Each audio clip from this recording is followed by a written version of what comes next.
In the darkest nights, we find our light. Battered souls, but we won't lose sight. Surviving together, never alone. Through every trial, we carry on. Surviving together, never alone.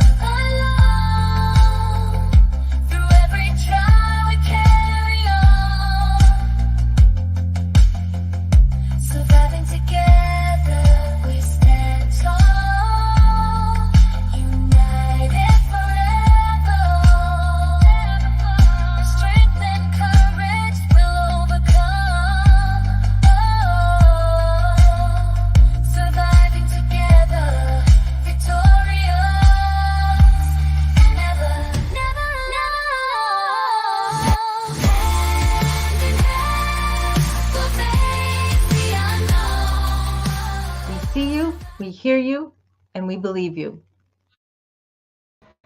Hey, everyone. How you doing today? It's Sunday. Yes, it's not Saturday. Thanks for coming today. I apologize I had to put it off, but this is going to be so much better, I hope. I have graphics, so we'll see. I've been practicing, though, so hopefully everything will go smoothly. Sandy, so good to see you. Deaudrey, Crystal. I'm glad you guys are here. I know Janet might join us at some point in time, so we'll just have to see who else shows up today. But a lot of information. I wasn't really great on my time management skills, so I didn't get this all put together. I mean, I had the information, but there was some graphics that I wanted to be able to show you because a lot of this information isn't too terribly new to you all in terms of, overall content, but I'm going to put it all together in a way that I don't think we have before. And I think the graphics will help some of you that are more visual learners. So, so I wanted to add that as well. So we'll see how it goes. Bracy girl, how you doing? So glad you could join us today. How's everyone's week? Go well? Anybody have any meltdowns? I have kind of been walking. I saw my chiropractor. We adjusted my back, and he gave me another stretch to do for one area that tends to ache when I walk. So I'm trying that, and we're going to see. It just started aching a little bit now, and it wasn't before. So I might do that stretch after we get done with here. No meltdowns, but tired. Dowdry, we are one and the same. That was another piece of yesterday. I was just bone tired. I was trying to get everything done, and I took a nap in the morning, and then it was by 2. I was like, I was falling asleep trying to do stuff. I'm like, I gotta go to sleep again. So just Mayonnaise Entertainment, I'm so glad you're here.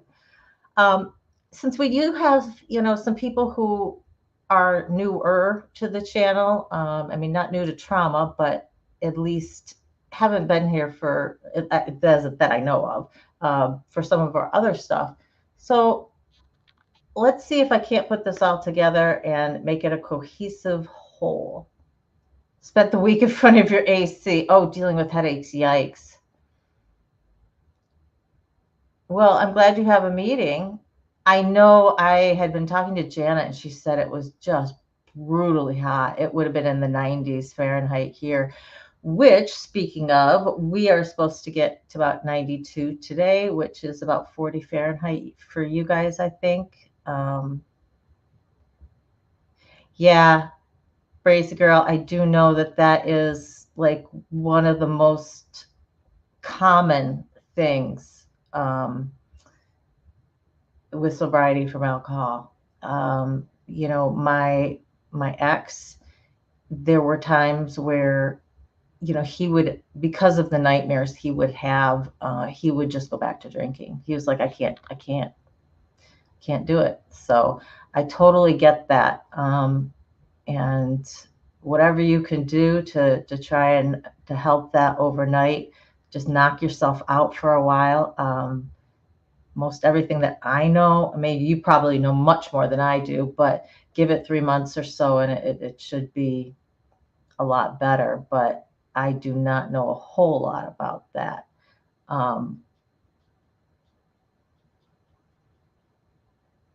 Yeah, DeAudrey, that's exactly what my ex got, and it was worse after our son was born because then you're adding him into the equation, into the nightmares, and just awful.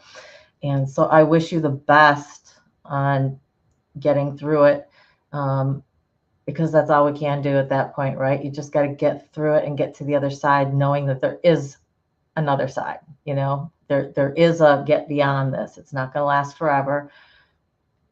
Just anything you can do in the meantime, research, research, research. I'm sure that you have, you need out 8 hours and you're getting 6. Yeah. I find that if I am operating on I can operate on 4 or 8, but that 6 is just so rough. It's like, it's just enough that I'm kind of getting rested, but not enough where I'm really rested. So I feel even worse. I really feel worse at that, at that 6 mark. Blah. Give me 2 or 4, and then I'll at least be going on adrenaline, basically, like this and making it through the day. Well, Racy, I'm so glad that Janet recommended this. That's wonderful. Mark, how you doing? Good to see you. It was funny. My son had a birthday, and my brother works with somebody from Germany, and the person went back over and brought back a ton of Haribo products. Why? I don't know. I don't know if they asked or whatever, but so my brother snagged some of the candy and gave it to my brother to try, because he'd only ever had the American Haribo. So I don't. Is it so much different? I mean, I don't know if you've had American Haribo, or is it like a country food or something? I mean, I don't know. Do not know why it was like they were like, you have to get some. So he got the Coca-Cola gummy bears, I think. So anyway, that was my little German story for you. Okay, well, my notes are scattered because I take my notes on the things that I want to do, and then I end up changing them. And I really should type them, but that's a second step. And I don't want to take the time right now. At some point, I will transfer for this stuff to the computer. As I've been doing the videos, just the standalone videos, I've been rewriting them in order that makes more sense, so I don't have to try and follow my schematic here. But I'll get you don't like the German ones because of the sweetness. Huh. DeAudrey, salted caramel lint. That sounds really, really good. Anything with caramel, chocolate. Yeah, you've got me. I have a huge sweet tooth, I will eat just about anything. I don't prefer dark chocolate, but if it's the only thing there, I will eat it. I will not eat baker's chocolate. I'm not that desperate. I do have a line. So baker's chocolate's just nasty. If you've ever never tried it, try it once in your life just to see. You'll never eat it again. Okay, well, trauma, guys, that's what we're going to be talking about, trauma and the body. And we've talked about trauma, what it is in general. We've talked about effects on the body, different symptoms. And I want to give you a little bit more of an overview, putting things together. We're going to be going more from a neurological standpoint and really understanding why this stuff happens in our bodies. Okay. And the next one, you can see I have the thumbnail I've already got up. I want to talk about healing the body. Okay. And there's very specifically, I'm saying healing the body and not healing the trauma. It's trauma and healing the body. And you'll find out why as we go through the discussion today, or at least as I go through the material. I do have a lot of material to cover, so if I'm not as engaged with the chat, please forgive me. I'm going to try and keep on with you guys, and if there's anything you guys post, but I may just be so busy doing what I'm doing that I may not catch it. So I apologize in advance. Okay, so trauma in our body.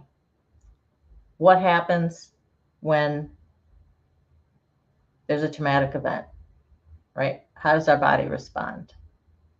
Remember, there's a difference between trauma and the traumatic event.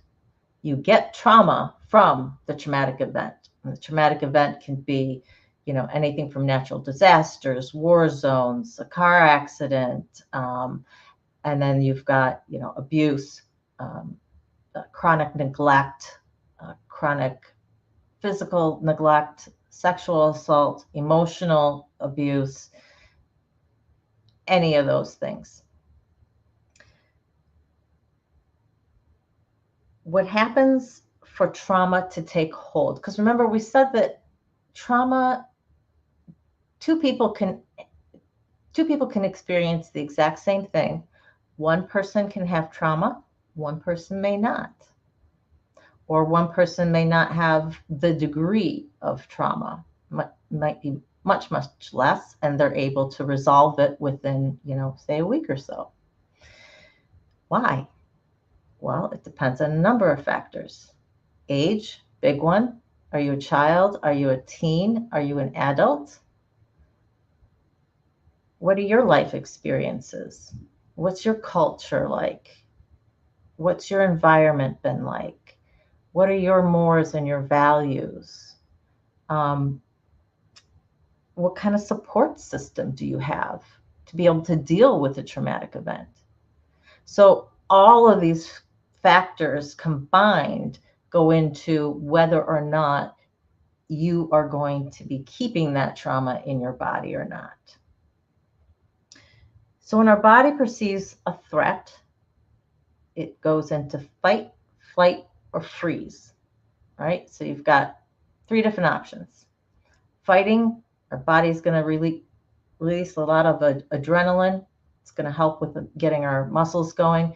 Our body's going to be releasing a lot of cortisol. The cortisol is going to increase our blood sugar, which is going to allow us to do those quick bursts of movement. Say if we're going to flee from the threat. It's also going to shut down any non-essential body functions. So your immune system, your digestion, any healing or repairing that your body is doing. Fawn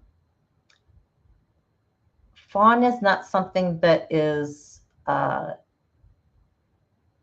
about a whole lot, and so I'm not including it in today's, but you can certainly add it to it. Everything else that I'm talking about today will apply to fawn.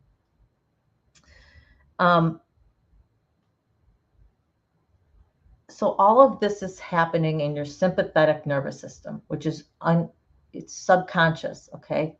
There is no choice involved. There's no logic. The prefrontal cortex is not making a decision about this. So right up front, I want you guys to, if you do, stop beating yourself up about, I wish I had fought, or I wish I had fled that instance. I wish I hadn't have frozen and not done anything. You know what? You didn't have a choice. Your body made that decision for you. Your body is always going to make that type of decision before you because it makes it in a fraction of a fraction of a fraction of a second, whereas it takes a fraction of a second for your brain, for your decision-making brain to actually come online and make a decision. So your subconscious is going to win every single time. That animal part of your brain is going to kick in and it's trying to preserve your health. It's trying to keep you alive, right? So do not, please, do not beat yourself up because you didn't make a different decision. It was out of your hands. Okay? Whatever happened in that moment, that is how your body perceived the threat and responded to the threat. And there was nothing you were going to do about it. Not unless you're working towards healing and you understand all of this and we're actively trying to develop different neural pathways so that you can react differently to a situation. So anything that happened when you were younger, when you were a child, please let it go. Let any of the guilt go that you didn't do something else in terms of how you reacted. It wasn't your choice. It was not your choice to make.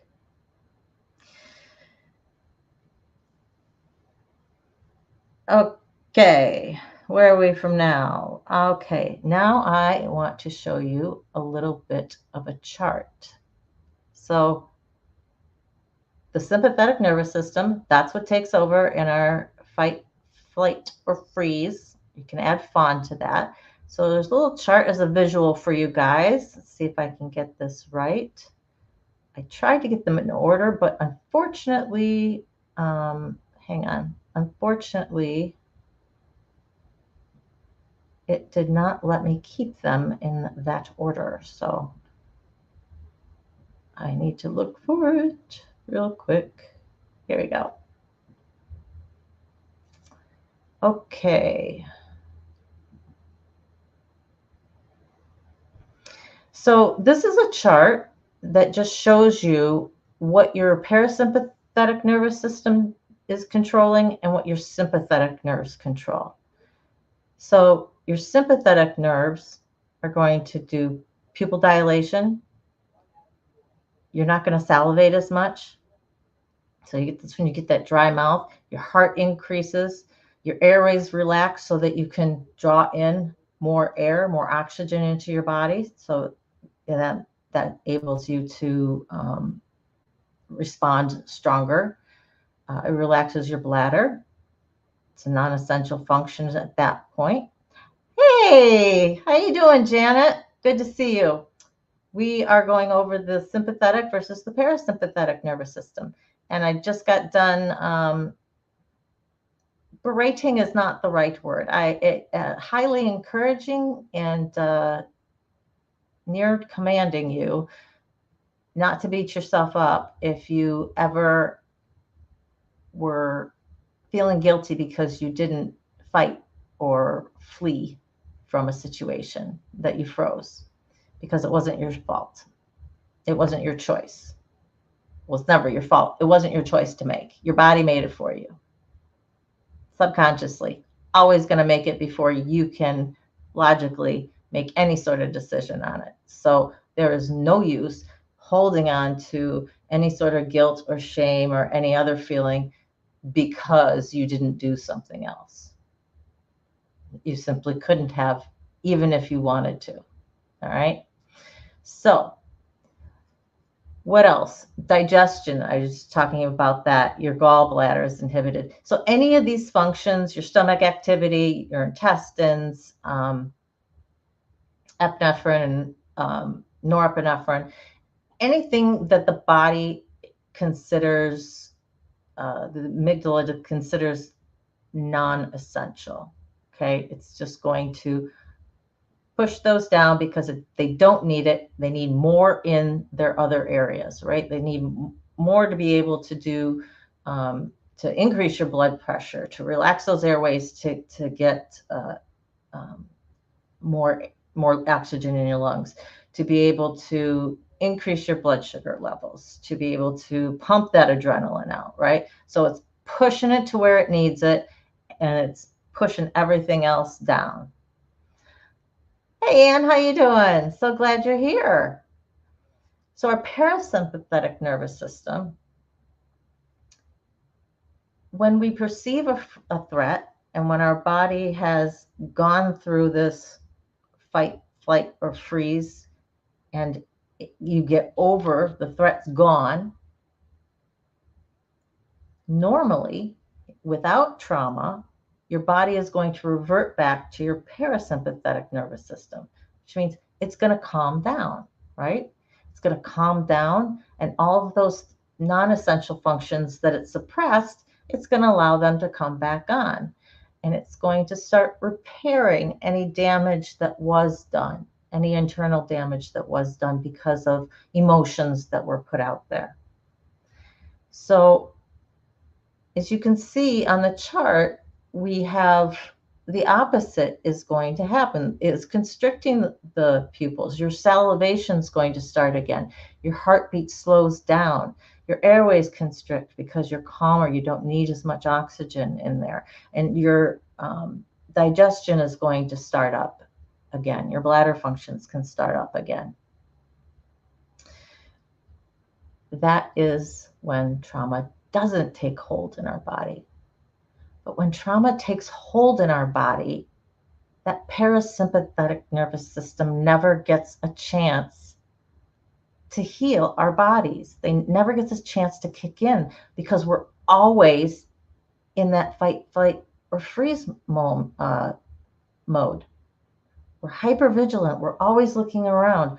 We're anxious, and we're trying to figure out, what's next, and always scanning for danger. And so we're not getting to that next section. And I want to play you a little bit of, this is Understanding Trauma. It's a series by a gentleman named Tim Fletcher. And he has a huge series that talks about trauma in depth, and pretty much every aspect that you can hope to go over. I highly recommend, if you're interested in it, to check him out. Any of the videos that I'm using today, I did link in the description.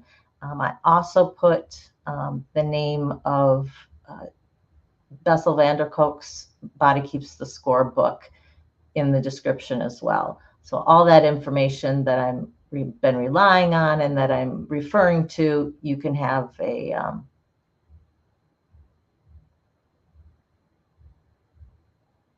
yes, Crystal, your breathing is relaxed. It's constricting the airways because it had opened them really big when I'm gonna put myself on screen a little bit.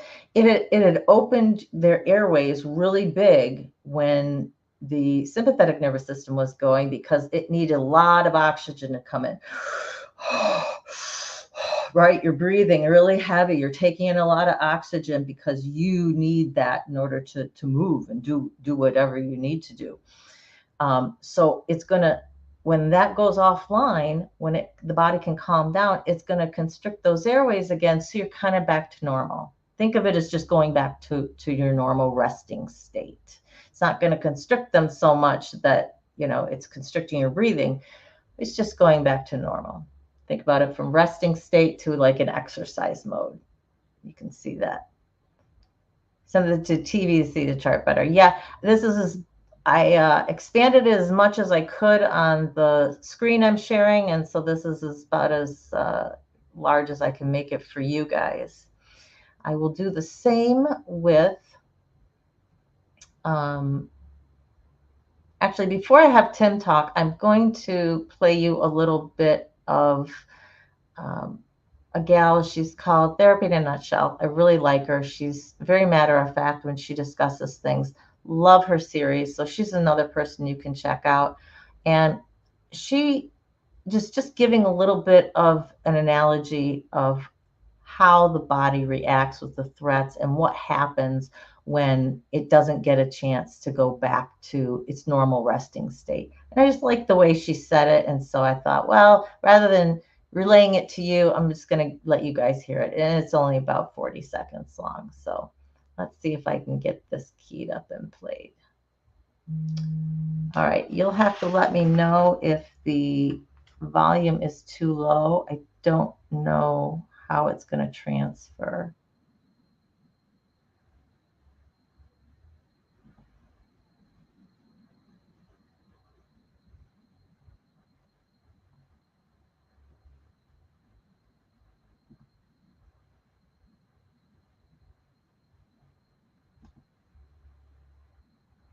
Okay, I didn't stop the one and start the other, so I got to back this up again. Hang on. Hang on.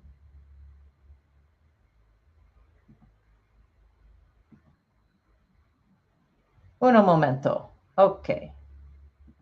I didn't stop the one and start the other, so even though I practiced, I didn't get it quite right. A year from now, this will be perfect, guys, because hopefully I have somebody else who'll be doing it for me. Okay, let's share my screen of this one.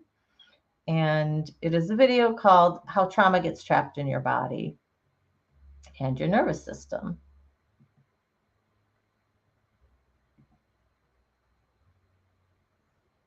Trauma basically sets your body's threat thermostat higher. So imagine someone who'd nearly died of hypothermia. They get home to their house and they set that thermostat to 80 degrees. Anytime the temperature dipped to 79 degrees, the thermostat would sense that the house was cooling off and it would kick on that furnace. Someone who's experienced trauma has a higher sensitivity to threats. Their anxiety thermostat is set high. They'll be hypervigilant. They'll be jumpy. They'll be quick to assume that others are attacking them, or they'll feel anxious and nervous all the time. They'll see danger everywhere. Their experiences have set their nervous system to pay more attention to things that might be possibly dangerous. Now, again, this is functional, right? Your body is not out to get you. It's trying to keep you alive.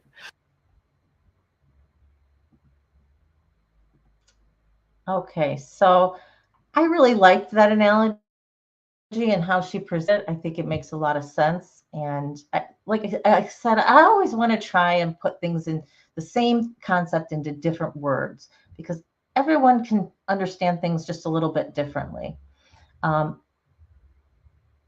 Janet, it is very, very, very possible. We're going to get into just a little bit later about the trauma and connection to illnesses and how those things might be healed.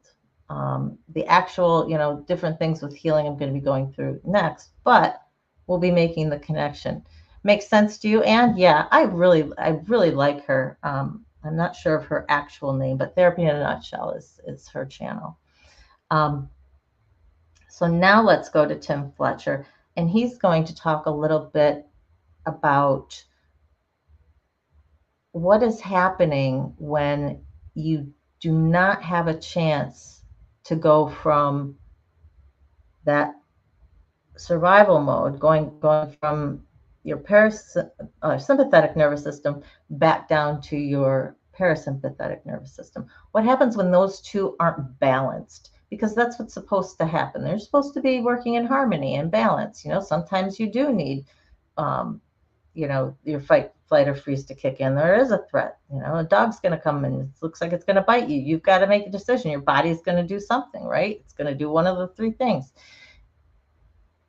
But after that threat's gone, after that dog's run away or the owner's come, you need to be able to move back to your parasympathetic. So Tim's going to talk just a little bit about that. And before I get there, hey Kristen, how you doing? Was the volume okay on that, or do you need it a little higher?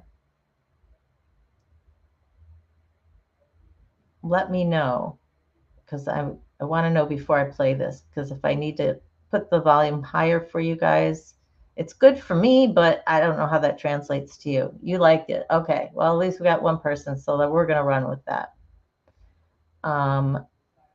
I stopped sharing my screen. Now I need to share my screen. We're getting there, guys. We're getting there.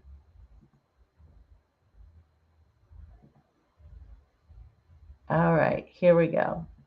So this shows you on the right, a healthy way of living is you have your performance zone where you have your sympathetic nervous system happening. And then you go into your recovery zone. You relax, you rest. And then that enables you to maintain that throughout your life and be productive, but you have the right balance of output versus input self-care. Okay, let's bring in complex trauma. So complex trauma, you're in danger all the time. The child perceives they're in danger, so that puts them into their sympathetic nervous system all the time. Or on the left, into survival. So they are in survival. The problem is that their parasympathetic nervous system can't come in to bring healing and restoration and rest because they're still in danger. They got to be on guard. They got to be alert. And so they have to stay in survival zone and they can't rest. So what happens over time is they eventually burn out everything, and that's their only way for their body to rest. That's the only way for their parasympathetic nervous system to come in and provide healing and restoration. So that is not desirable. That has also long-term ramifications, but that is what happens in complex trauma. Okay, so he's talking about complex trauma in terms of childhood. Remember when we dealt with PTSD versus CPTSD? CPTSD can happen in adults, and it most often happens in relationships where you're with somebody who's narcissistic, a very toxic relationship, domestic violence type of situation as an adult. So it can happen as adult. I really want to stress that because a lot of people out there I have found who talk about CPTSD always talk about it in terms of childhood, but and granted, definitely, pretty much any child who's going through trauma of any significant level is going to end up with CPTSD if they're ending up with trauma. It's not usually just regular PTSD. Okay, so yeah, so that made sense to you guys. Yeah, he is very, he's very much a lecturer. He sets everything up as a lecture. These series, I think he did on like a Friday night or something, and so he's got his PowerPoint presentation that he goes through. Cosmic, so glad you're here. I hope you're doing all right. Do you all have IBS? Well, I know another member who's not here who has it as well. So very common. Digestion issues are very, very common with trauma. Okay. And that's one thing we're going to talk about. I wanted to just speak a little bit more in depth about what Tim Fletcher just spoke about, because not only does, and there's one other one that I want to share with you here. I have to stop sharing and share again. And this might be a little bit too much in terms of use of different PowerPoints, which for the amount that I'm going to be talking, but we're giving it a whirl. Well, that's interesting. I've never heard of, I admit I do not know much about autism. I've, very, very little. And I did not know there was a connection with digestion issues. Okay, so here is something that Tim put together in regards to when our sympathetic nervous systems are active all the time. So we are being fueled. How are we existing? We're running on whatever food we're eating, our fat reserves, our adrenaline, and then that stuff doesn't work, drugs. This is one of the reasons that people can have food issues, because you're up all the time. You know, you're in that hyper state, and it's stress. You have a lot of cortisol in your body. And so we are dealing with a lot of stress, and that's one of the ways that we can relieve stress is through eating. And drugs being another way of relieving that stress and giving our bodies a break from the mode that it is in constantly, because it does wear and tear on our body physically and emotionally. So the next point there is emotion. What kind of emotions are you feeling when you're constantly in this state? Well, there's hypervigilance. He lists anxiety, fear, stress, anger. All of those can be very quick to anger. There's also impulsive decision making, having difficulty just coping in general with life, having difficulty having healthy relationships. It's very difficult to relate to somebody on a good level when you are never able to calm down, when you're never able to get to that kicking in your parasympathetic nervous system and actually being able to calm down and repair the damage that's been done by being in the hypervigilant, being in the, he calls SNS. That's a great way to say sympathetic nervous system. So the parasympathetic nervous system, it's being prevented from kicking in, and so you can't rest. You have this excess energy. You have trouble sleeping. Your mind may be racing. Difficulty being present. So mindfulness is a very difficult concept for a lot of us. And again, the hypervigilance. Your body is going to be looking for any in that it can to be able to kick in its parasympathetic nervous system. It does not want to be at this high functioning, at this high frequency all the time. So that's why there is this drive to release your stress by food, by drugs, and depression is one of the ways that it actually kicks in a little bit too, because when you're depressed, you're down, right? You're not as hypervigilant. You're not as it's not that you're not as stressed, but your anxiety level can come down a little bit. But the parasympathetic nervous system gets a chance to kick in just a little bit, and that is why a lot of us develop depression. It is also the reason that if we have no rest, if the I'm just going to go parasystem, because that's going to be easier. Join this wonderful club, Cosmics, CPTSD. Woohoo! I don't think there's a one of us here who does not have that. It's if anything happened to you in childhood, that's pretty much what we end up with, right? If there's no rest, if we're constantly in that state, we either burn out and our body is just going to collapse, or you're going to have a breakdown. One of the two is going to happen, because you cannot exist on that level for that long without something bad eventually happening. You have to get some rest. Your body's going to force you one way or another. And some people I know here have had the burnout. I had my breakdown, and you come back from that. You start putting the pieces together again. You feel good. Things are going well.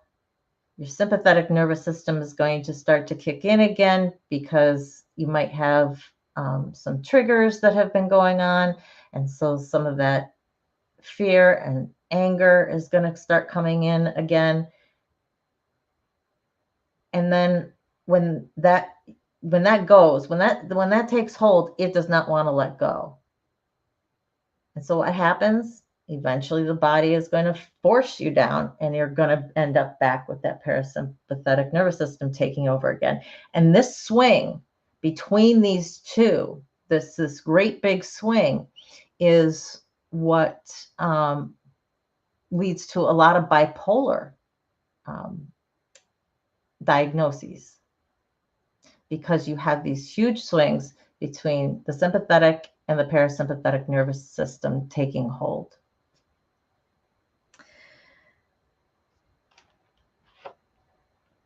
It's also the reason when you start to feel good and things are going well, but then you have a trigger. People who have an addiction, if they've stopped, they can relapse very easily. So these are all things we have to keep in mind when we're looking at healing ourselves. What are we healing? We are trying to get our sympathetic nervous system back in balance with our sympathetic nervous system. We want to have that mindfulness. We want to have that calm. We want to have that lack of stress.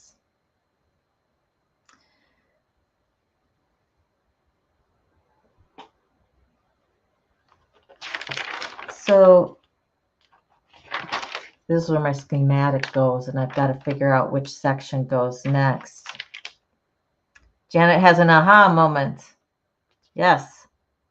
I think it's going to have another aha moment. At least I did when I was looking at this. And I've looked at healing. I've looked at trauma and pain, trauma and illness and healing before. But a couple of people, the way I kind of combined these two, it made it like, oh, that's why. And so that's when everyone started mentioning their IBS, digestion issues. Absolutely.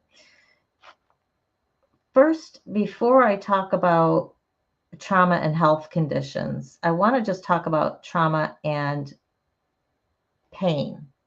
So just chronic pain. Not any other health issue than having pain in your body that may or may not have a structural or tissue related cause. There may be a minor structural reason as to why it is, but on the whole, there's nothing that can really explain why you're having this pain that you're having. You have low back pain. Is it caused because you are sleeping wrong? You need a better bed? Did you pull it? Did you do something to cause this to happen? If the answer is no, then we need to figure out what's going on. There is some reason that you're having it. The reason may not lie within what medicine typically has treated, which is just structural and tissue. So if there's a structural or tissue reason for your pain, most likely what they're going to do is prescribe you pain relievers, right? Pain relievers, rest, physical therapy, you'll be good to go. Well, what if it's more than that? What if there really isn't much of a structural issue? So when I say minor structural issue, I say that because the muscles are tense or stretched, or maybe there is a little bit of breakage. And that can happen just because the muscles are being stretched. They're being tense so often, and you can get these called micro breaks. in the muscles. It's why if you've ever had plantar fasciitis, that pain in your arch, in your foot, that's what's happening. It's your micro tears in the muscles down there.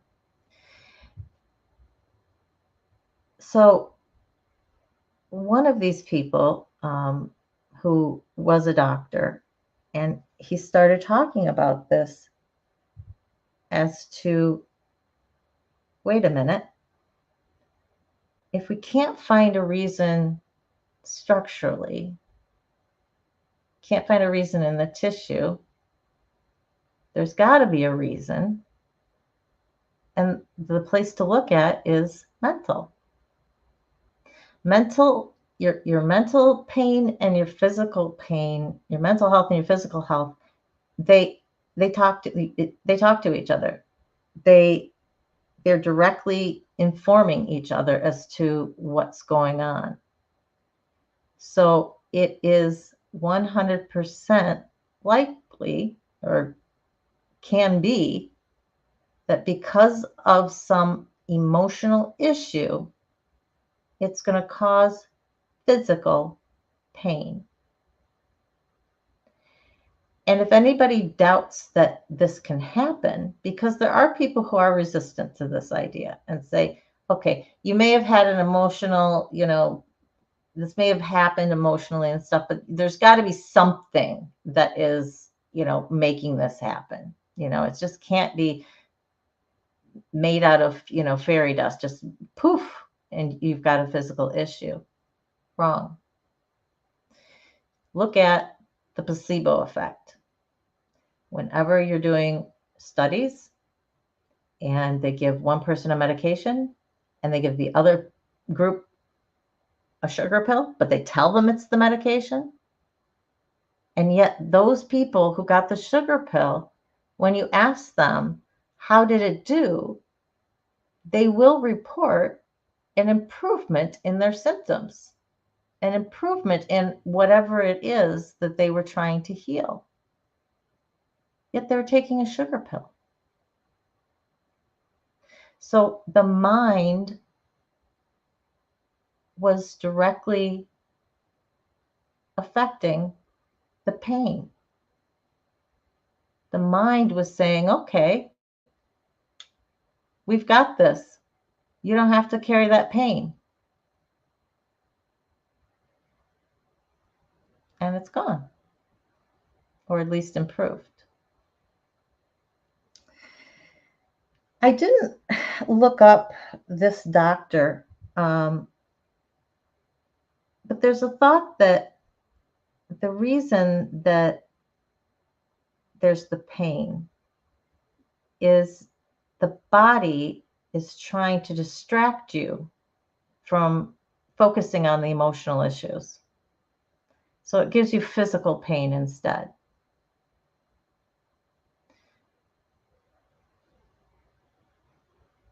That makes sense, right? You get one boo-boo, my dad would say, well, I'll just hit this finger harder and then you'll focus on that and you won't be focused on this.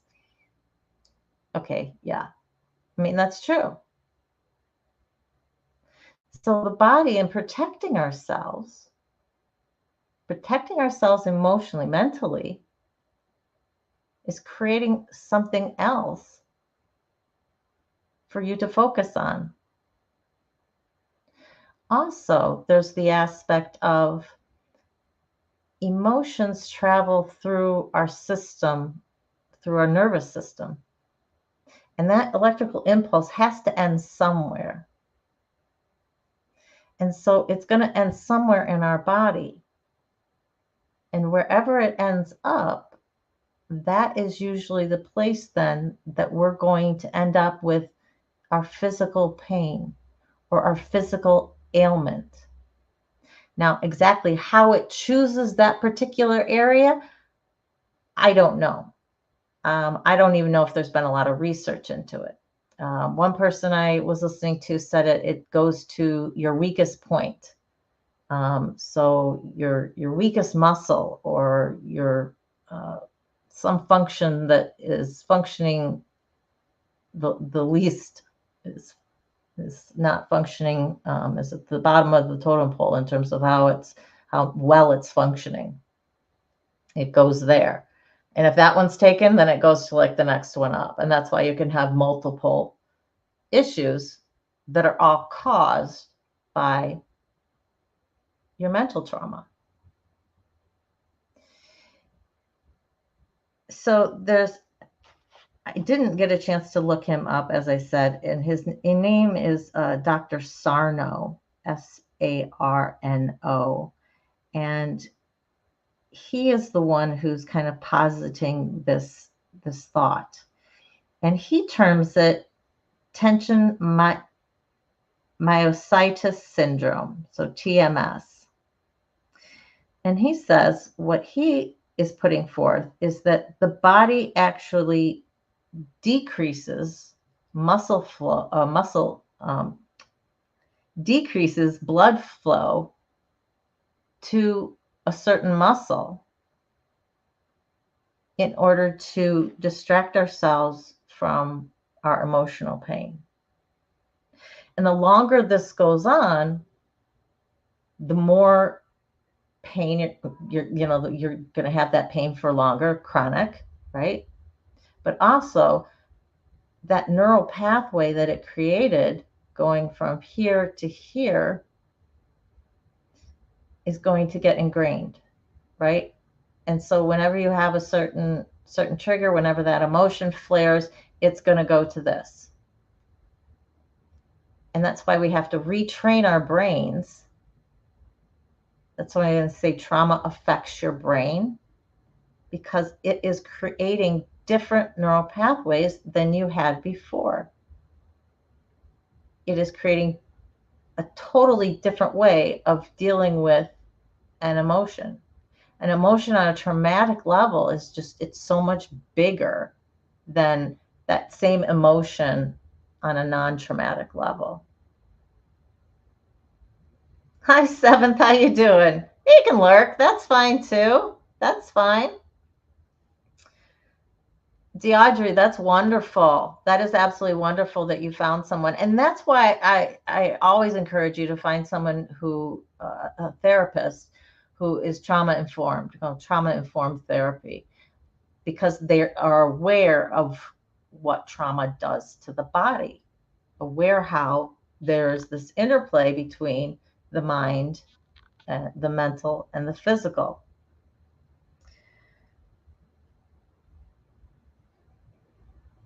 So let's talk about, illnesses and some of the other things that can happen to our body beyond just pain. When we are constantly in this heightened state, our sympathetic nervous system is going all the time. Our cortisol levels, which is our stress hormone, is always high. And that can have devastating effects on our body. And there have been now a lot of studies on what happens when your cortisol level is too high. I don't know, you may have seen ads out there for medications that will help bring your cortisol level down so you can lose weight. Because one of the things that having high cortisol, remember, there's a food issue. One of the ways of keeping that high is going to be eating, and eating lots, or eating the wrong things. It's not going to be wanting to take care of ourselves in a different manner. So there is this chart I want to share with you, give you guys a little bit of a visual on what I'm talking about here. And this is part of a presentation that a gentleman from Stanford did. He spends, I think, the first 5 minutes of the video talking about all his qualifications.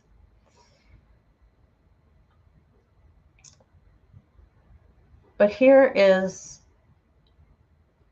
a visual as to what happens when the cortisol is always high.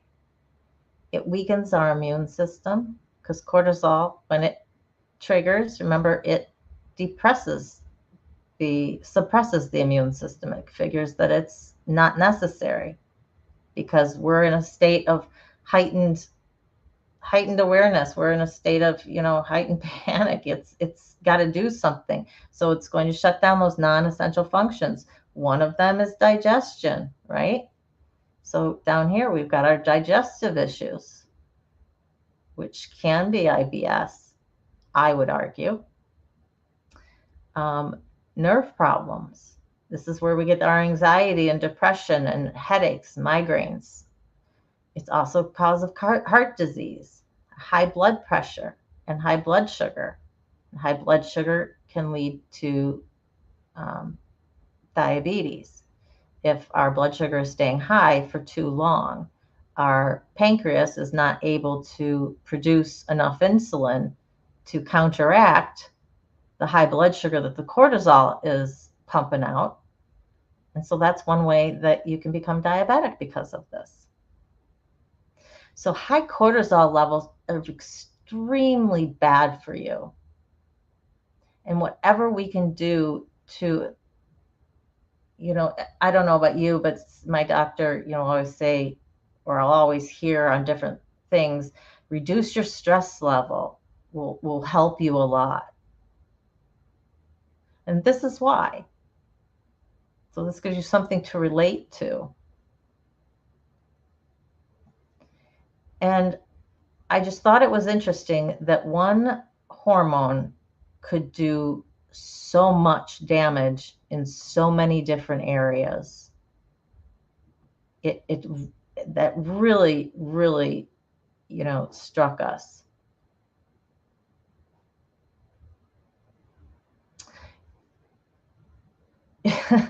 Crazy. The cortisol, the weight gain. Yes, absolutely. And unless we can get this cortisol level down, get it into a level that it's supposed to be at, we are at risk of any of these things happening.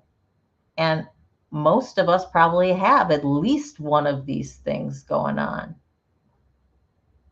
Anxiety and depression is, kind of a hallmark of us, of CPTSD. So, right there, you've got it. Nerve problems. Now, I'm wondering, I have sciatica. I know that, or at least I've been told that, my piriformis muscle, which is really deep in your butt, when that tenses up, it presses on the scar tissue that I have from my back surgery, which is right up against the where the sciatic nerves, the whole sciatic nerve bundle goes, right into your back and right into your spine there. And physiologically, that makes sense. And I know that that's where the scar tissue is. However, how much of that may be because of stress? How much is it exacerbated because of stress, because of the cortisol levels? One of my goals has been to get off my Lyrica, pregabalin. Walking has helped a ton. The exercises that I've been doing, though, have definitely been tightening that muscle because, my hips, my legs, my thighs, my butt, those are all concern areas. That's where I gained 10 pounds over the winter. So that's, where I'm focusing on a lot of isometric exercises. So I'm stressing that muscle a lot. I'm stretching twice a day now, and I'm still taking my medication. But I wonder if I get to the point where I'm happier with myself, I've gained my muscle back and I've lost the fat. I've traded the muscle for fat there. Am I going to be able to start decreasing my cortisol at that point in time? Maybe. Because what science has learned and what has been accepted by some people and some doctors is that if we heal the trauma, we heal the pain. We heal the immune issue. We heal the digestive issue. It's not boom, boom, right? Because it takes a while to heal your trauma. But as we are healing, as we're working on getting our parasympathetic nervous system back in line, which that is what repairs our body, as we're getting that in balance and we're coming down with our sympathetic nervous system, these issues, these illnesses, these the pain, just outright pain, can be healed by healing the trauma. When there's not a structural or a tissue reason as to why something is going on.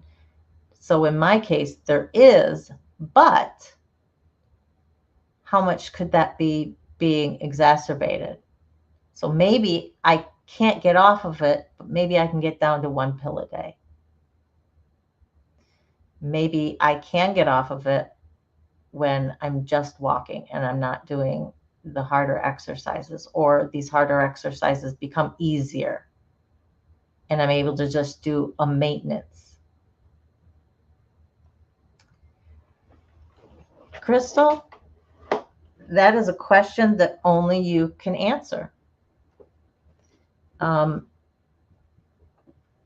Between you and ow, that hurt. Between you and your therapist, speaking about, oh, gay, I always do this at least once. I think it's been a while. In terms of what trauma do you deal with first? What issue are you trying to heal first? You and your therapist need to discuss that. Because I don't know that there's a way to say, okay, this particular trauma caused this particular issue. Therefore, I heal this, I heal that. I don't know that we have gotten to the point where we can discern which issue is caused by, which emotion that's out of whack. So it's not an easy one-on-one, but there is that aspect. So if somebody was really going through something and they were involved in a car accident, but they weren't actually physically hurt in that accident, but maybe the person with them was. Maybe the person with them died. So when you've got kind of a one-on-one thing, then it's easier. You just have one physical thing that you're trying to heal. You heal that trauma and you're going to heal, your one. Now, is it the case when we start healing our trauma and it's kind of across the board? Does that mean, any of our ailments that are related to that kind of go down across the board? Yeah, I think so. I think so. So in terms of information, this is really the end of where I'm going to, it's where I'm going to leave you guys in terms of information. There's still a lot that we can talk about in regards to all of this. But I hope this helped you really see how our trauma gets stuck in our body and the problems that it causes because it is stuck in our body. And that's why you'll see some videos entitled Releasing Your Trauma. So it's trying to get you to release it from that area. And this is why some people talk about in massage. They've massaged a certain area, or they've massaged that pain that you have that doesn't have a good doctor answer to. And all of a sudden you're just flooded with emotions, and you're crying, and you have no idea why. Well, they released a pain. There was an emotion that was causing that pain. And so they were helping to release that trauma. Still, the trauma is you still need to deal with it. But they're releasing it from the body. So, I don't totally understand the interplay, and in terms of healing, how can we affect a one-on-one thing? I'm going to be going through some information in terms of the healing process, in terms of the internal of our body, as well as techniques to heal. And what I'm thinking is Wednesday is probably going to be more, how do we heal our body, and going through some of the information like this. And then what specifically do we use? What are the tools to heal the body will be next Saturday. It's a huge subject. There is so much that we could parcel out. We could do a whole show just on our cortisol levels and everything that it affects.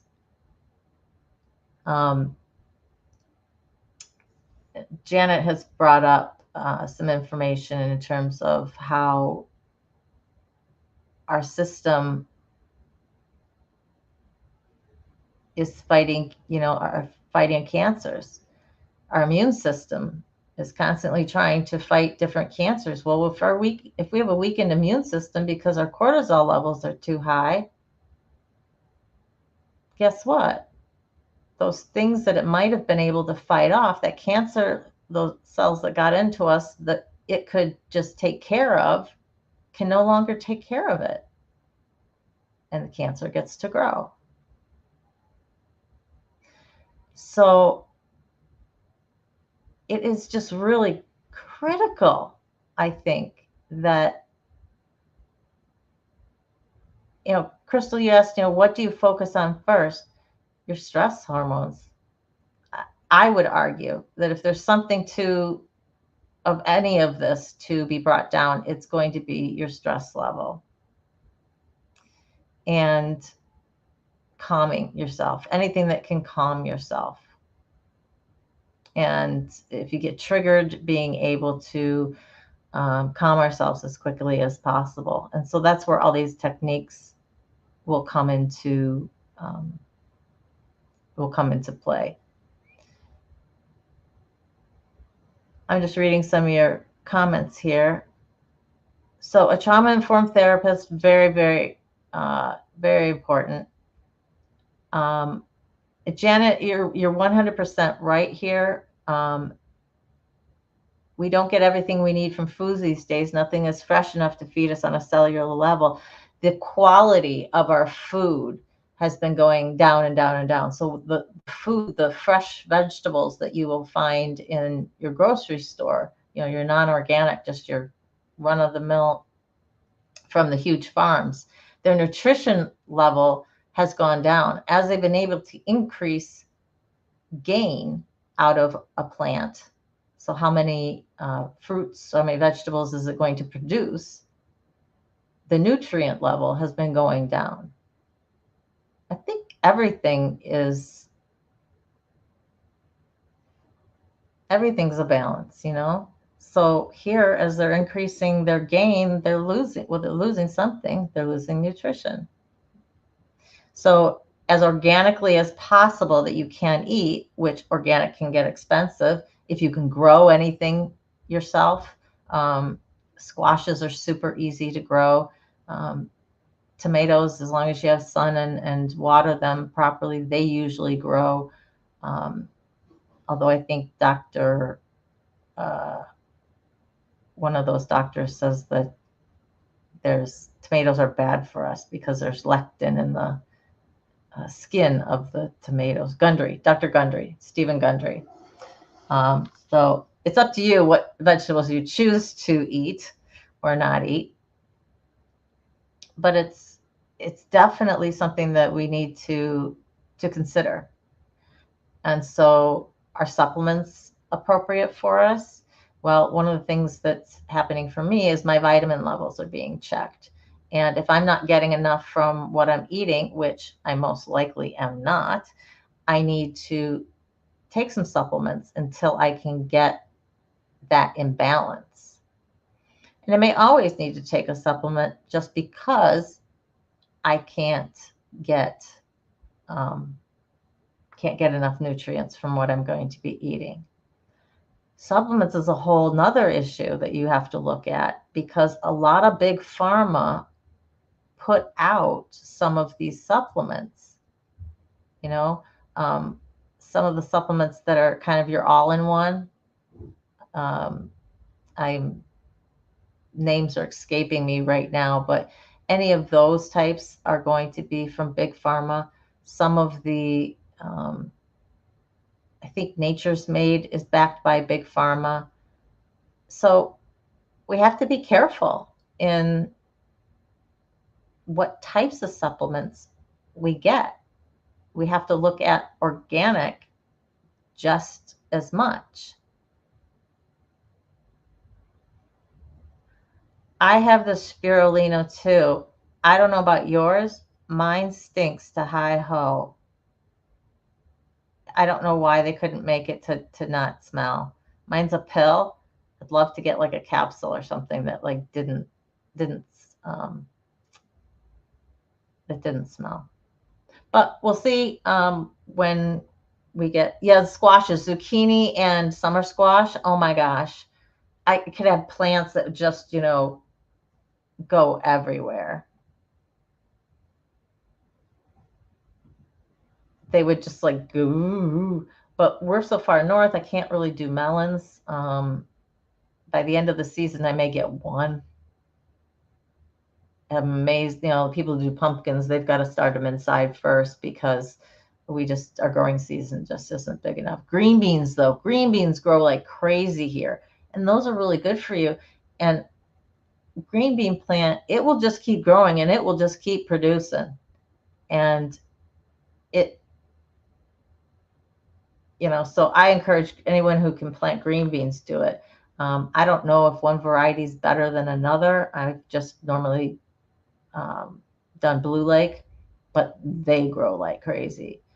Potassium, bananas. However, is it a metabolism killer? So if you're trying to lose weight, I don't know. There's that guy on TV. Yours is capsules and it has no smell. Shoot me a text if you would, Janet, on the brand that you have for your supplements. I'd be indebted. I'd like to check them out. Anybody else has suggestions for me? Contact me. You can always contact me through email, which is survivingtogether@gmail.com. Hey, if you haven't noticed, you're on Surviving Together. Welcome to our SAS community. I think I missed that at the beginning. I just started talking to all of you. Oh, it's a Canadian brand. Roma tomatoes don't contain much lectin. Sweet, because those are the type that I always like to grow, 7th. I prefer Roma tomatoes over any other ones because they're a little smaller, but they're meatier. You don't have that empty space with all the seeds and stuff. So if I'm going to make any sauces, Roma tomatoes are the go-to, obviously for making that. So I absolutely love to just cut them in quarters and eat them with a little bit of salt. That is just yum, yum, yum. I'd take anything, guys. I'd take anything. You want to give me a sample of something that you've got there? I'll let you, I can let you know the brands that I go with. I don't think I've been doing right by them. I think I've just kind of been taking whatever is off the shelf, buy one, get one type of thing. So I need to, I need to do that. You found out your D3 was high. Wow. There's there's the D2 and the D3, and you need both of them. And one, oh gosh, I was just reading about this morning, and I forget now. One you get from the sun type of thing, and one you have to get from things that you eat, or it's your body has to make it. So you have to get some things so that your body makes it. You don't actually get it from, you get the ingredients to make it in your body. Yeah, that spirulina, if you don't take spirulina, that might really help, Crystal. Yeah, anytime you can cut out the middleman and just buy direct from the farm is wonderful. Some farmers, even if they don't generally do it, if you talk to them nicely enough, they may sell you some stuff. So, any of the farmers markets, some larger areas I know have co-ops that you can be a part of, and they have co-ops for vegetables. I know they've got co-ops for meat as well in different places. So you can get your meat directly from the farm. It's not being processed in those huge factories, those warehouses, and then, packaged up and sold to your grocery store. I would like to start doing a lot more of that. Our farmers market used to happen on Tuesdays. I'm not sure if it's still on Tuesday or not.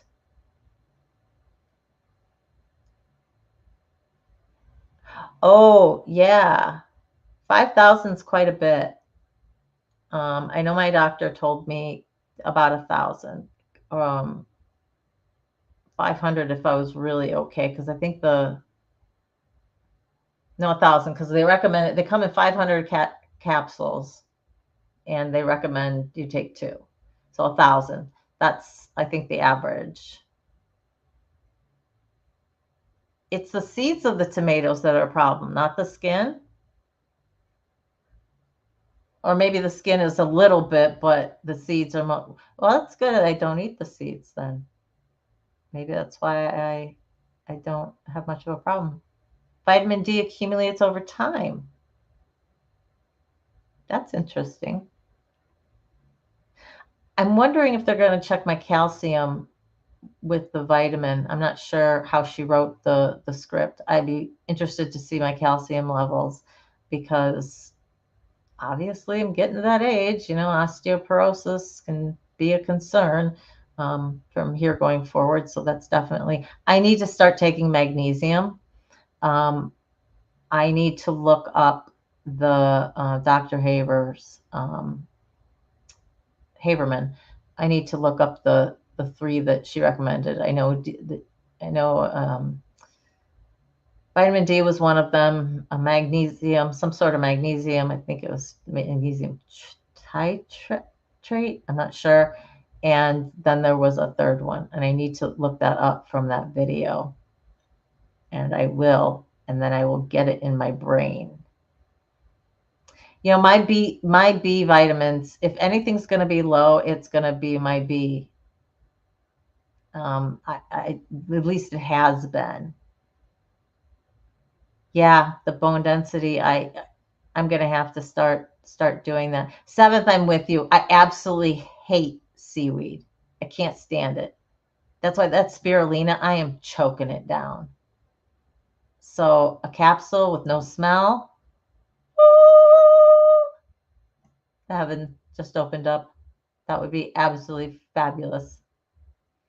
And then there's the whole thing with taking different supplements together with other things helps that your body absorb them better.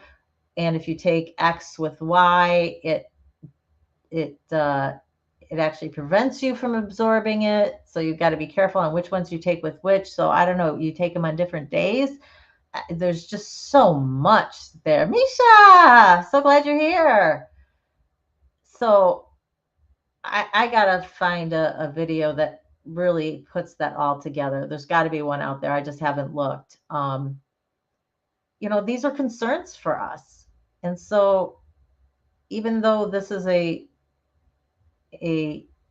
trauma channel, support channel for, sexual assault and other trauma survivors, these are all real issues for us just as human beings, but particularly as survivors, because of all the damage that this cortisol is doing to our bodies. So I love sushi with rice paper. It's got to be rice paper. It's seaweed. I can't stand it. Africa has this substance you'll find. I'm not sure if it's in West Africa, but in Eastern Africa it is. And it is the consistency of Play-Doh, and it's made from cornmeal. And you cook the cornmeal until it's the consistency of Play-Doh. So you get past the grit stage, hominy, you get past that kind of more fluid, and you keep cooking it until it gets to Play-Doh stage. And that is their main source of carbs. So instead of rice, it's easy to make. It's easy to make a lot of it. They also can use it to pick up their food, which they do often. So you don't have utensils. And it's just a filler food, nothing more than to make, it has really no nutritional value. It's just to fill you up and keep you going. When it is cooking, it produces the most noxious smell on this planet. I will equate it to the smell of seaweed, how much I hate it. 9 people out of 10 say there's no smell. They can't smell anything.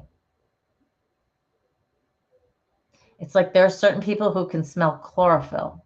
So any green plants, any green vegetables, they can't go near because they can smell the chlorophyll in it.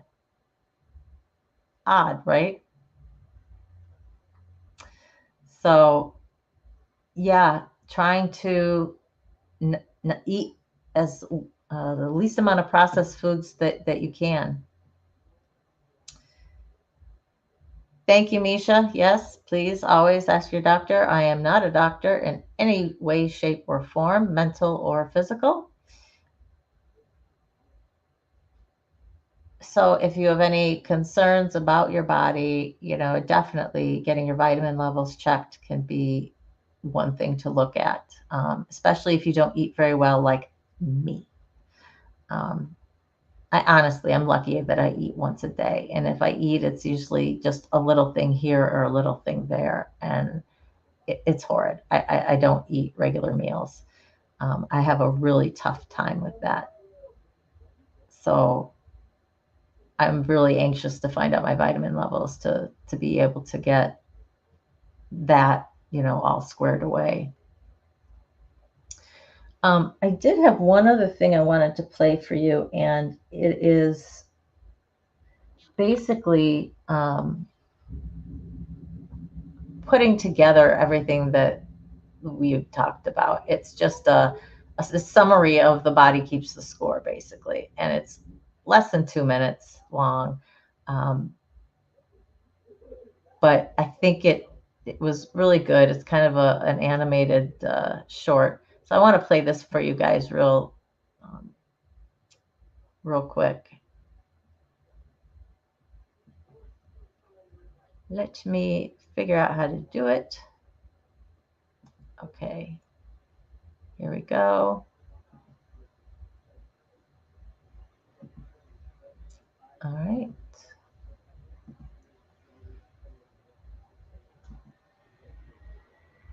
There's been a big shift in recent years in our understanding of how trauma stays with a person over time. We used to think that trauma was held in the brain as a bad memory. We've had the assumption that if we can talk about it or forget about it, we can move on with our lives. Now we understand that trauma is actually a body memory. It gets stored on the central nervous system and stuck in the here and now part of our brain. Any sensations like sight, smell, or sound can bring back memories from a previous event. That means trauma is always running in the background. Here's an example. Beth attends a training session on trauma for work and hears stories and examples of childhood trauma. The next day, Beth breaks out into hives. For the next few days, she's agitated and can't focus. Beth's trauma happened when she was very young and she has no conscious memory of it, but her body kept the score. To figure out what's going on, Beth reaches out to her therapist and friends. With their support, she turns to her adoptive mother for answers and learns she was abandoned by her birth mother as an infant. There are ways to help Beth heal her body that has long had to keep the score. She can do things to tune into her body like meditation, guided breath, dance, prayer, yoga, or singing. And she can notice what her body feels when she is doing these calming activities. This way, she can understand how she might obtain felt safety when she needs it and return to those activities to feel safe over and over again. There is a way to heal from trauma. When we can name our sensations instead of being driven by them, we orient to the here and now, feel the safety in the present moment, and give our body a new score to keep. So that was a short little video. I loved it. One of the things in there that I loved the most was the fact that the example she gave was about somebody who didn't have a conscious memory of their trauma. And it's interesting because one of the videos that I was watching, it was about a woman who was trying to make sure that her memories were real, that they weren't, because she thought of them, they revealed themselves later on in life. So she wanted to make sure they were real. So she was doing all this research on this, and she had decided to do a documentary called Am I Crazy? And one of the doctors she interviews in there says that if you're under the age of 2, it doesn't matter what emotional or physical pain you've suffered. You don't remember it, therefore it can't be an issue. And I wanted to scream to the heavens. And the woman, even before she put on that little clip, said, and she put kind of a warning that, you know, he was going to be saying something that is not the consent, basically. If you can hear that, I'm very sorry. Can you guys hear that humming car sound in the background? I hope you don't. Exactly, Crystal, exactly. I had no words, really. I had no words. Especially because then he was going on about sexual touching and how, you know, it wouldn't matter because the person was too young to understand. And there was another person who was talking about sexual touching and how it could be just because the person is curious as to what something feels like or what something, you know, does, and that's why they were touching the toddler's private parts.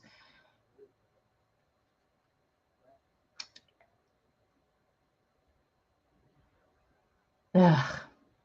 Oh, vroom, vroom, you heard it. Ah! Okay. I could have said in my household, there will be no motorcycles because they scare me to death.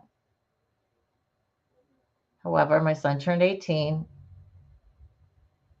and I allowed him to get one if he was getting it under certain circumstances. He is paying for the insurance. He is registering it himself. He's going down there himself. He bought it himself. It's all his own money. I'm not involved in it whatsoever, other than praying for his safety, making sure he's got the proper gear, which he does. His coat has a plate in the back as protection. It's not just a leather coat. He's got steel-toed boots. And he's got a great helmet, and he's got gloves that actually have these plastic knobs, triangles on the top. And so therefore, if you drag your knuckles, it's going to drag that stuff instead of your actual knuckles, going through whatever leather you've got. The only thing he doesn't have is thicker pants, which I really do want him to have. But we'll see if I can talk him into those or not. You're a biker, Misha? Yeah, he was fixing something on it. I'm not sure what it was. And so he had to do whatever. And I told him he drove it around to see if that thing was fixed, and that was it. And he's probably showing it to somebody now because he needs to park it in the back, and he cannot take it out until Wednesday because that's when he will have it registered, and he will have taken his test for his temporary permit. And then on the 27th, I think he's doing a class for like advanced how to ride a motorcycle class. They've got basic, like how to turn it on, but this is advanced things. So I don't know. So I'll just pray.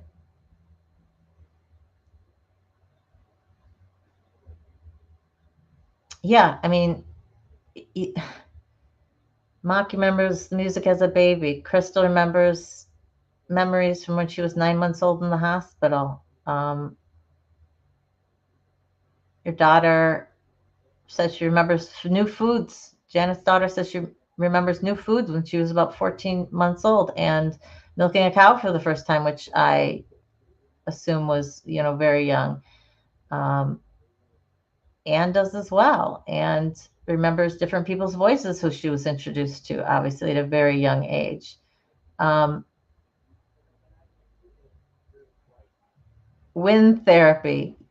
Yes, you can add that to the list, I suppose. Some people find that very freeing and very calming, riding motorcycles, and I understand it. I know a lot of people who are bikers.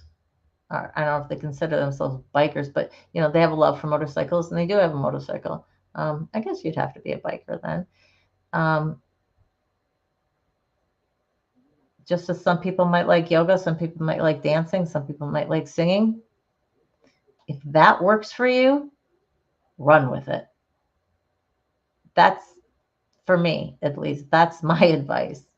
If it works for you, run with it. If it makes you calmer, great. Do it. As long as it's not harming somebody else or yourself. That's kind of what we're aiming for. And thankfully, he's not going to let anybody backpack for a long, long time because he does not have like a Harley setup. So and even if he did, it's a whole different ball game when you've got two people on it, and he understands that. So he is taking this very seriously and taking responsibly. I know at some point he's going to, on a desolate road late at night or whatever, open it up and see how fast it can go. Hopefully it won't only be once, and hopefully he will hit nothing and nothing will hit him. Only thing I have to say. Wind therapy. Mock likes it when the wind is blowing outside. I have to agree with you with that. Yeah. Especially if the sun is shining and then the wind blows and just cools you off with that just nice breeze. I absolutely love that feeling. Janet remembers from when she was 2, Wonder Bread. You laugh because you could squeeze it in a ball. I used to do the same thing with it too. I remember getting Tang. I remember eating the Tang powder. That was just as good as eating the orange juice concentrate. My mom would have a fit. She'd go to make orange juice, and she couldn't make a whole pitcher because I could eat eaten like half of it. Tang, yes, it's what the astronauts drink. Along with Yoo-hoos. which weren't my favorite. You have wind the whole year round in northern Germany. Wow. I can say sea wind is wonderful. You have got me on that one, DeAudrey. You get me on the beach and being able to have that sea wind and listening to the waves, that is the calmest. If I could have a place on the ocean, or on the sea or whatever, and be able to listen to the waves, I would be calm 24/7. That for me is the best. So Janet, you might want to add an addition so that I can have my own room and you can still have your spare room for guests, because I'm probably just going to be living with you when you move to Victoria. Just letting you know. Strawberry back in the can from the tin, buddy. Yes, yes, Nestle's. They had Nestle's, right? Wind chimes, yes. I was given a set of wind chimes as a wedding present, actually. And I just thought that was so unique and I loved it. I mean, I put it up right away. That was great. You have too much wind. Anyone remember the astronauts? Yes, I do. I remember the good ones and I remember the bad ones. Um, the Challenger disaster, it's kind of a where were you at moment. Like my parents, you can ask them, where were you at when the man landed on the moon? Where were you at when JFK was killed, or Martin Luther King? And most people have a distinct memory of each of those. We have different ones. When Operation Desert Storm started, that I have a distinct memory of that because my uncle was going to probably be sent over. And so I was praying that wasn't the case. But so, I mean, we always kind of have a breeze, I guess. I mean, I think there's very little days we have zero wind, but I'd have to look. I don't actually know. Your daughters are terrified of the wind. Well, you get really bad winds, though. I mean, for us to get 40-mile-an-hour winds, even 30, that's rare. That's a good storm that's blowing through. I mean, otherwise, I mean, we're like 10 miles an hour. Just a good breeze, maybe a good stiff breeze. That's about it.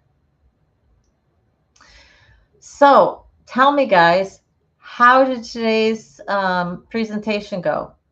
Did you like the videos that I put up? Was it too much? Too many of them? Would you like a fewer? Did you like what I had to do? Want to get your feedback on it. You can either post it now or email me. Actually, put it in the comments would be the best, because the algorithm loves the comments. And then I can also see them because I always get notifications with the comments, so I can always look at them and respond to them. If you haven't already, please hit that like and subscribe button. Check your subscribe. Make sure you're still subscribed. If you had already, sometimes it goes away. And the bell for notifications, just make sure it's still clicked on all. So that was, you liked it. Okay, good. Everyone liked it. That's great. Misha, yeah, look on replay. I did some visuals and some presentations for some other people, just to kind of do something different, and put in, not everybody can learn just like this. Some people are more written. So I had some basically, cards up with some bullet points and some other visuals. So, and I'm glad that you were here. Absolutely. I'm glad that I'm glad all of you were here. It's been a great live. If there's anything that anybody else wants to talk about, we certainly can. Oh, gosh, one of the things that I didn't mention, we had talked about how, it can cause our trauma can cause all these emotional or physical issues. And one of the things that I forgot to mention was it causing fibromyalgia and chronic fatigue. Those were two I wanted to make sure to talk about, or to just mention that it's possible, depending on your situation. If you have fibro, if you successfully heal your traumas, your fibro may go away. Don't know, but that's, one of the schools of thought. So I don't doubt it, Lupus, yeah, another autoimmune disease. I think like rheumatoid arthritis, things of that nature. Yeah, Misha, that would just be amazing if you could have your fibro go just by healing your trauma. But doesn't it make sense? It makes sense to me. Endometriosis, any of our autoimmune disease, any of the digestive issues. Yeah, I think there's so much hope. And for me, at least, it's just one more thing that puts a kick, kicks me going, gives me a kick to keep going and to stick with trying to heal my trauma. Because what else in my body can it heal just by healing my trauma? I'd love to be able to get off my Lyrica. I want to get off my depression meds. I just have to get a pill splitter. I totally forgot to grab one from my parents. And then I can start decreasing one of my depression meds because I want to get off of it. I want to get off them. I want to get down to as low pills as possible. And I do think it's possible as I'm feeling much better, as I'm not in that stuck state more often than not, and more often on this side of things, which is the right direction. I still get stuck. I still get days where I'm not productive, and I should be. Yesterday was one of them. I had things that I needed to do, but the fatigue took over, and my thoughts were a little more scattered. So putting this together with the videos and stuff that I wanted to do, I just couldn't get it together. Congratulations, Janet. That's wonderful. That's absolutely wonderful.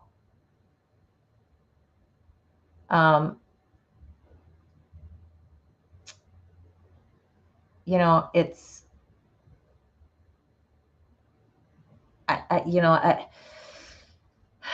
psilocybin is, if I'm able to get off of it, and if I still maybe have symptoms every now and again or something, I'm wondering if just, a little bit of psilocybin might help. It's looking at that might be on the ballot. It might be legal in Michigan as a whole. Right now it's in different cities, it's legal. So I'm really looking at, that as a possibility. I know one of our members was looking into ketamine therapy, which total possibility, as long as it's done right. So different ways of dealing with our trauma. And so these are the types of things that I think I want to get into probably next Saturday. And I want to talk about how healing the trauma heals your body.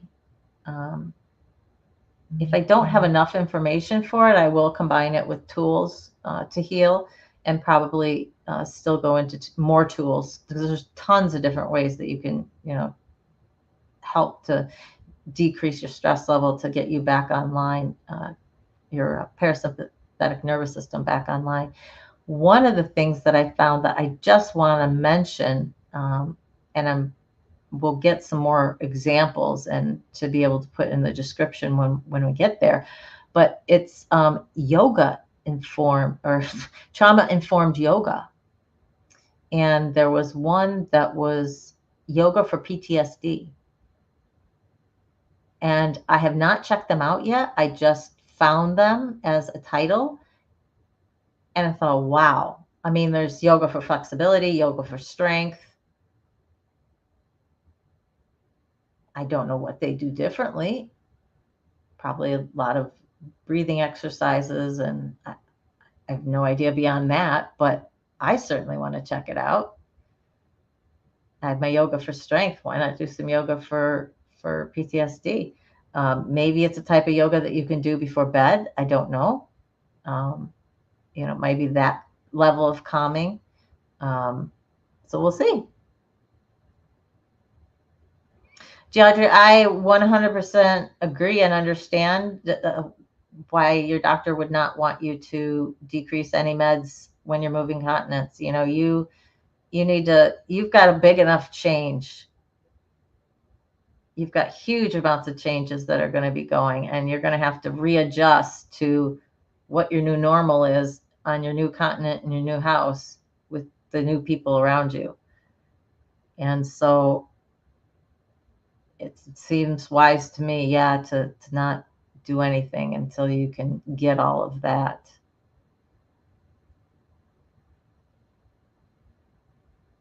That's wonderful, Crystal. Chiro, you having your chiropractor look into trauma-informed massage. Yeah, I wish my chiro did that. He doesn't.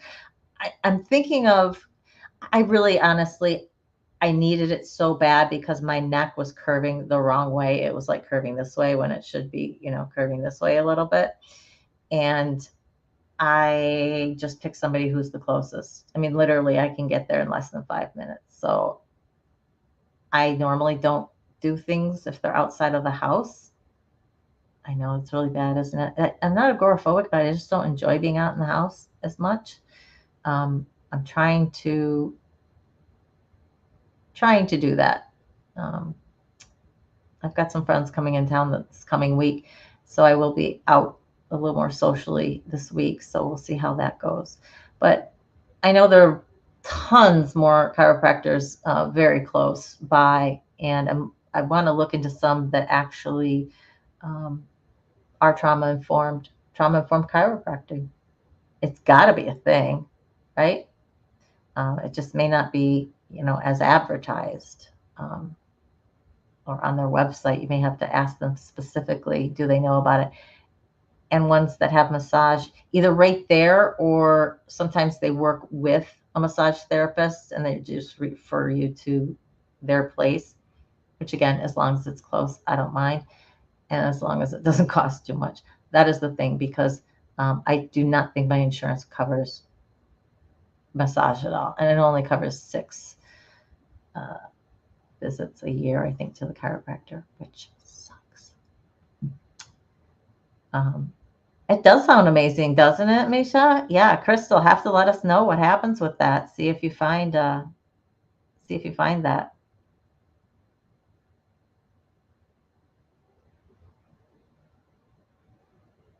Oh, Mark, yeah, because you're kind of out in the wilderness a little bit, right? So you went back into a city and it was nice. Yeah. I mean, I think it's a nice place to visit, but I don't want to be out there all the time. I'm,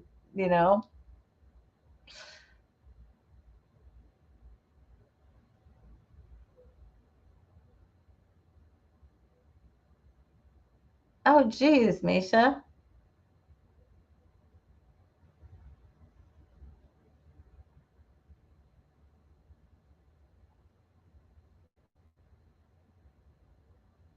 Three times a week forever to keep your head moving is what your chiropractor said.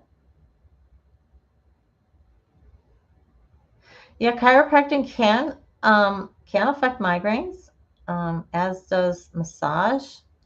My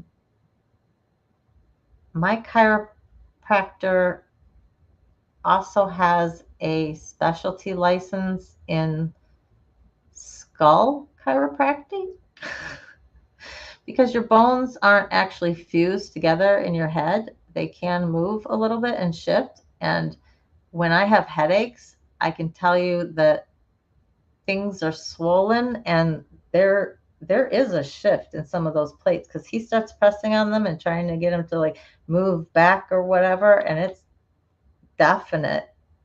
There's definite movement and stuff, and I do feel better, especially these two trigger points at the base of your skull. If you don't know about those, that you can massage or have your partner massage, somebody else massage those, that can really, really help too. I need to get another x-ray. I think we decided at the 6-month mark. So I got to maybe another 2 months, and then we're going to do another x-ray and kind of see where we're at. We know that we have improved, not to the level that we need to be at. My biggest thing is I need to not be looking down at my phone or looking down at the computer. I need to have it up level. And if I'm going to be on my phone and doing stuff, I need to bring it up, you know. Oh, I'd kill for a great massage. I really would.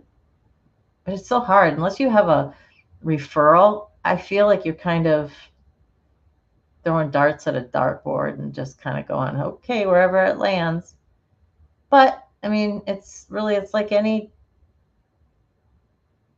person any healer, you know, whether it's a general practitioner or whether it's your chiropractor, massage therapist, you know, or your regular therapist, your mental health therapist, you need to interview them.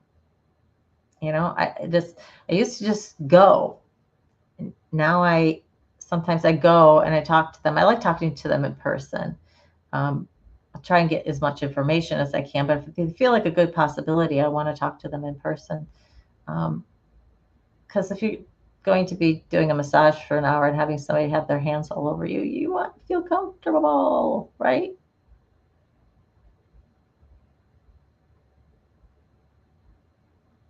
Yeah, Crystal, my chiro uses manual manipulation because basically most often the things that we are adjusting are my neck and my SI joint, because it always pops out. So that's where, that's why I got it, literally every time we're doing this one and this one. Jen, how you doing? You'll have to look at replay. I used pictures and videos. I'm so proud of myself.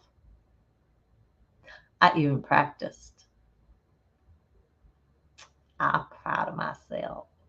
I'm on your replay crew for your thing yesterday. And did you already do your live today, Jen? Or when did your live get moved to?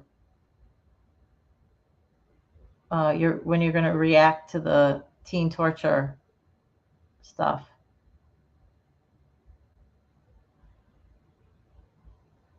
Yeah, I really got a lot out of researching for this and going more in depth.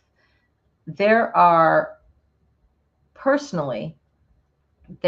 videos out there that go into the Body Keeps the Score book and really try and, oh, it's tomorrow. Okay, got it. I'll look it up.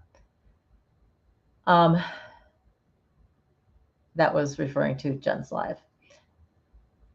And I want to watch more of those. I need to get my hands on the book again, but it's so big that I'd like to see what some other people have to say about it. And so there's some videos where people are basically like trying to summarize the book and put their own 2 cents in with it. Yeah, Deaudrey, are you still here? Did you get through it? I know that you were working on it. I have a library that's like a short walk from here, and I could either get in the car or I could walk. I really want to walk there, but I think they're closed on Sundays now for some summer hours. Closed on Sundays.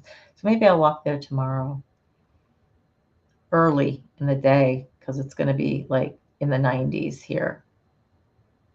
I think that's 40 degrees Celsius for you guys in Canada and Europe and Australia and everywhere else in the world but here. Oh, gotta love the good old United States of America.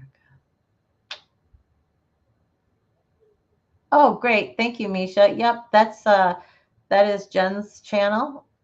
It's Between the Cracks, but that was taken. So for purposes of YouTube, it's Between the Cracks.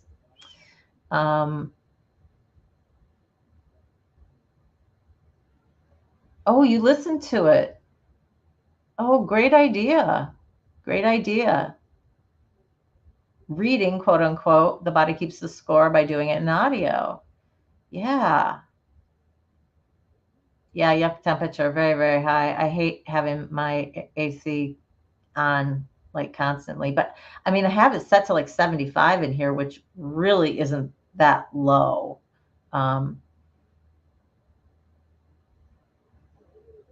It's still hot.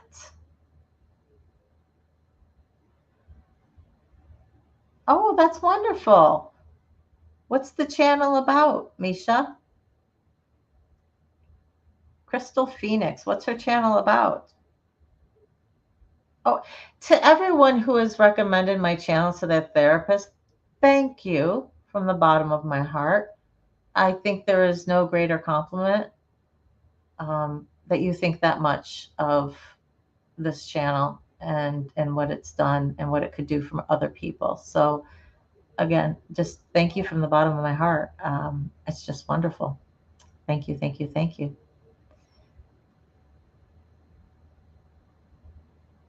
Oh, that's interesting. Janet's husband, who's a radiologist, doesn't recommend neck adjustments. I'll tell you, I don't particularly like them, but I do not know what else to do other than traction to get, it to start bending in the proper direction. Oh, self-advocating trauma and more. Yeah, have her check us out too. We'd love to have her. Is that her channel that you threw up, Misha?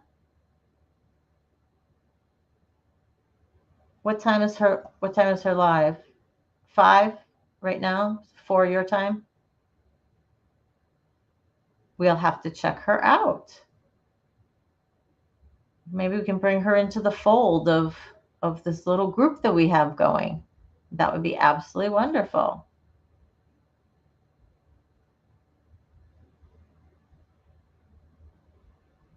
I have to talk to my chiropractor about that, about my neck, about what might be different. I know that he was adjusting it one way and it didn't feel like it was doing anything. And so he moved to a different way of doing it, but it's still a manual. So if we go over there, yell raid. Yes, we'll have to check that out. Definitely. Well, we're just hitting 2 hours here, so we should be wrapping it up anyway. Thank you guys for all coming and for checking us out and for being with me and putting up with my first time using graphics, using other people's. No, I think I shared once before, but it wasn't like a planned thing so much as I did with this. I will say in closing, I got personalized hair care products and wow. My wiry white is now smooth, which, I mean, it still frizzes out a little bit, but it doesn't feel like that coarse wire. And that's only one treatment. So I'm going to keep doing it and we'll see what happens with it. But very pleased so far. So Oh, you missed it. Well, we'll have to watch it on the replay. It was an hour ago, maybe? Well, we can watch it on the replay. We'll go replay crew raid. How about that? So if anybody watches it on replay, so we can do that for her. So, of course, oh, yeah, you noticed that, did you? Yeah, a friend of mine actually paid for that, and I have a pedicure as well. I did a mani-pedi, so that was kind of nice. I did a waxing, to be honest, guys, too, and not pleased. Not pleased.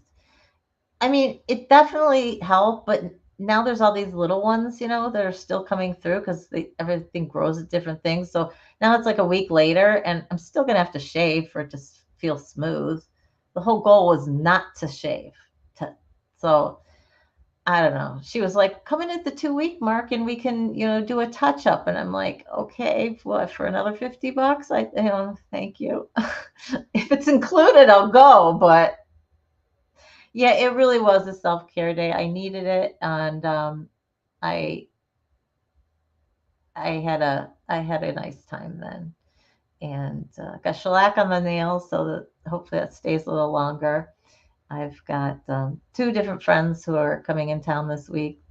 Well, and one friend who's coming back after being gone for 3 weeks on Monday, supposedly coming back. So, uh, yeah, so I've got so many people this week that are just, yeah, it just happened to be that way. So we'll see. And I may be starting a new project. Jen, are you still here? I can only see the number of people watching, not like who is actually watching. But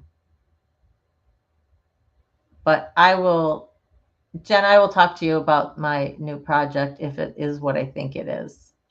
It may not be. So get out the belt sanders. Go to dermabrasion. Have you seen the ones where they're using oh gosh, that starts with a P, a chemical. It's a chemical peel. It starts with a P, and I can't remember what it's called, but basically it burns the top layer of your skin. So when they go back after, I don't know, a few days, a week or whatever, and they peel this up, it comes off as a face.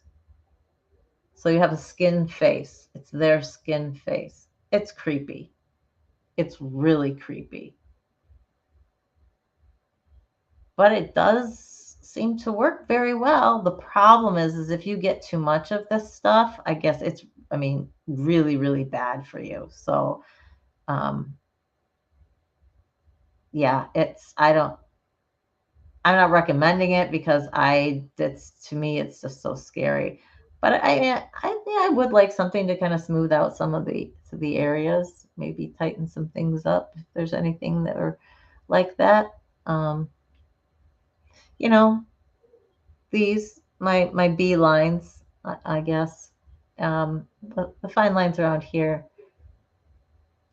Just this a little bit. I mean, I think Jen's are still deeper than mine, but I'm they're pretty, yeah. La Roche-Posay I've used for my face before, and yes, absolutely, Janet says good brand, and it is definitely a good brand. I am in love with their spot treatment.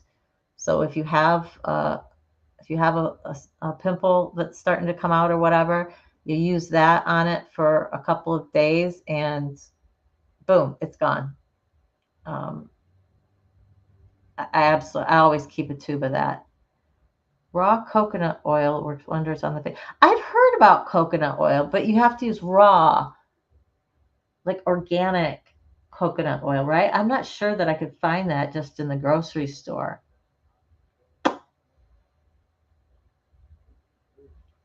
Huh. Where do you, Crystal, assuming you've gotten raw coconut oil before, where have you gotten it from? Was it from like a specialty health food store? That may carry it. I've got one of those pretty close. I could check out. Otherwise, there's always Amazon, right? I'm sure it's on Amazon. which reminds me I need to reorder my printer ink. The place I ordered it from has been on delay for like a week, and so I'm canceling it. Pharmacy, natural food store. Okay, yeah. Yanka. Skincare. I have never heard of that, Janet. I honestly have never heard of that.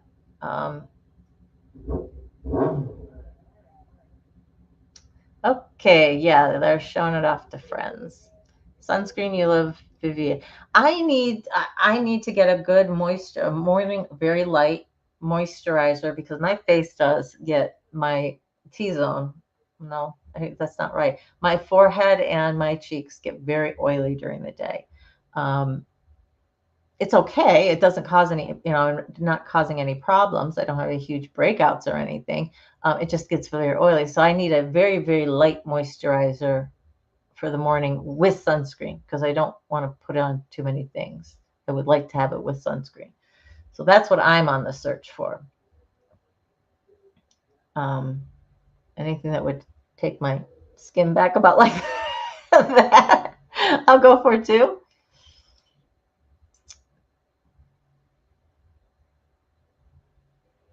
I wonder. I'll just type that in Amazon and see what pops up.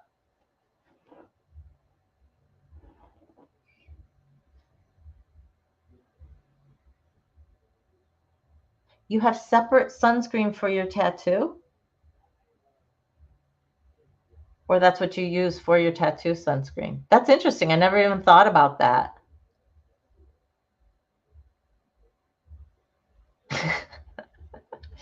Okay, Janet, yes, we will talk. Now that I've got the hair care thing down, I need to get the skincare routine. I've never had a skincare routine, to be honest with you. I make sure I wash my face. I try to deal with the, keeping acne under control, and that's about it. And, putting sunscreen on when I was going outside, but not on a daily basis for like every day. But now I don't go outside very much, so it's not too much of an issue. But yes, we will talk now that I can pay for some of these little extras. We'll talk. I'll get some sort of thing going on here.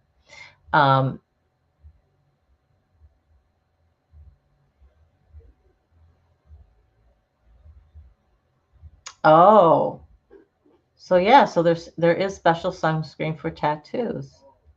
Huh. I never knew that. I need to get my tattoo done, but I wanted somebody to go with me. So the closest person is to get Jen over here, and I haven't managed to do that yet. She's had a lot going on, as we know. So I may just take my son, which that's okay too. I think he wants to get a new tattoo as well for his 18th birthday, which he can do that now. So tattoos, that's another thing he can do as 18 when he turns 18. Beyond taking himself to the doctor, he can get tattoos on it by himself. So, all right, guys. I think with that, we'll sign off. Thank you so much for joining me today. I hope you learned something, and we'll be talking about healing the body Wednesday. As long as I can get everything put together, I should. Cross my heart. So please remember, you are worthy, you are valuable, and you are strong because you're a survivor. And most of all, you're loved for who you are, just the way you are. Surviving together, never alone. Hugs to all. Hugs and kisses. You guys have a good rest of your weekend. Bye-bye.